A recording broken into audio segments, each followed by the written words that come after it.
Absolutely. Can you talk about? I'm sure you talked about it in the past, but I never heard it. Rick Ross and him mentioning you on the Idols Become Rivals, and then obviously you not being too happy about that. Have you guys talked about that since then?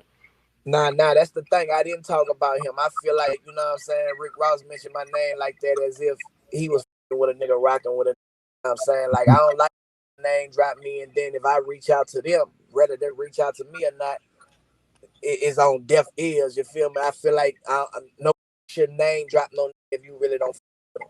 Sure. That's just me personally. That's how I feel. You know what I'm saying? And then when niggas speak their mind, once again, you always have them Uber ass niggas. Oh man, you ought to be happy. Nigga said your name. Nah, bitch ass nigga, you need to be happy because the nigga said your name because you're a real groupie. I'm a man, nigga. I ain't no fucking groupie. You feel me? So and then at the same time, I feel like be slick getting in niggas' business that they don't have no reason getting in nigga business. I don't get in no nigga business, dog.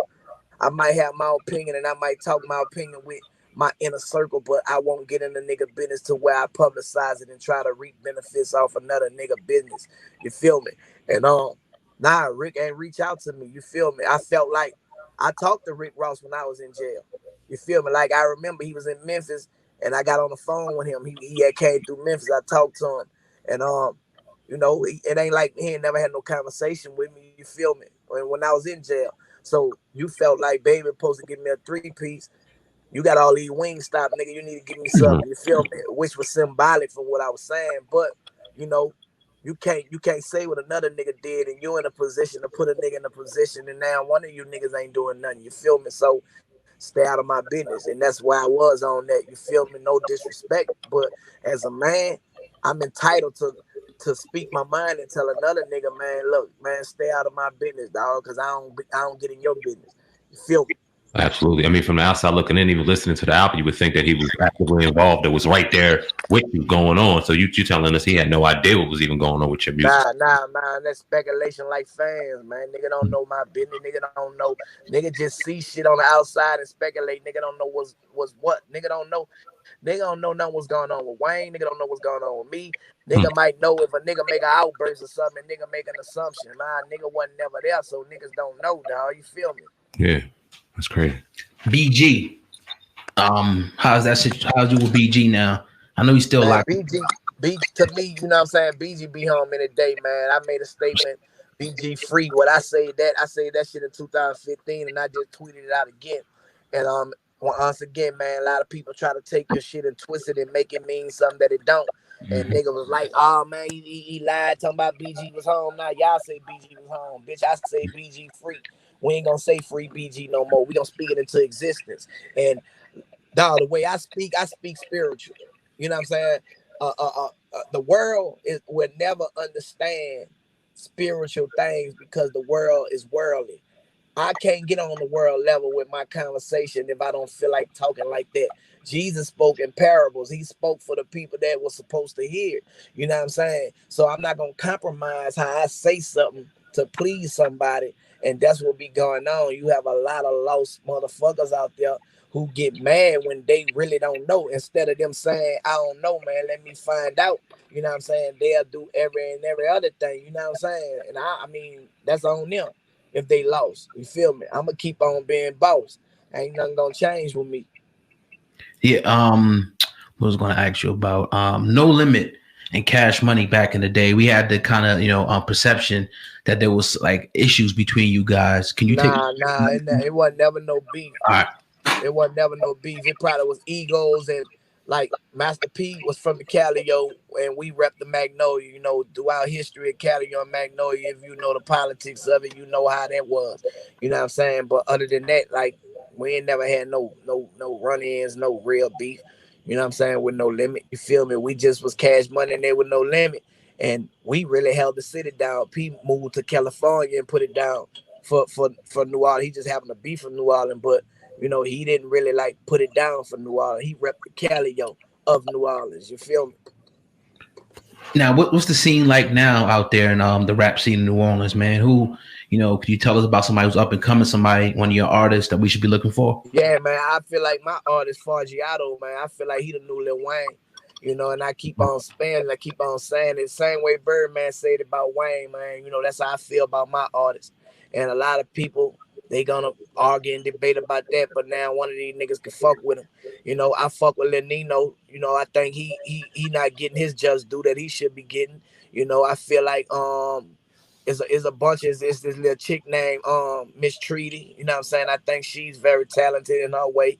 You know, she do her shit. I feel like she's supposed to be, you know, where the city girls at least. You know what I'm saying? She be doing her shit. You know, and then outside of rap, you know, we got a lot of successful motherfuckers like Super Cent. You know what I'm saying? We got on Larry Monroe. You know, we got a lot of people that's doing their thing out there in the city, man. You know, the list goes on and on, bro. Dope. What's the chance of us seeing a Hot Boy reunion? All you brothers getting back on stage and doing some of the records that y'all got famous on back in the day. Man, hopefully that'll happen, dog. You know what I'm saying? But like I say, I ain't really focused on it. You know, I would love to see it. You feel me? But I'm open for it. You know what I'm saying? I'm not focused on that. Like, damn, man, this gotta happen. I ain't about to do nothing else. I'm gonna stop living. And you know, if it happened, it happened. Absolutely. Publishing, was your publishing situation good back then, as far as getting, you know, just duly compensated for publishing for music? Nah, you know, man, we had to take a loss for people to know what was going on, man. You know, some people have to be the sacrifice. You feel me? Like, you ain't know nothing about all these things, because if you knew, man, you'd have been in a better situation today. You feel me? So I can't say it was better. I think it's better for artists now because they know. They know a lot. They know more than what we knew back then, and you got to break these artists all today. You feel me? There's so many artists that being millionaires, like millionaires right now is like being working with 100,000. You feel me? Having a million ain't shit. What? Come on, doing the interview. That's what I'm trying to. What you want? I don't do what? I'm about done with questions anyway. Which excuse me, bro. What?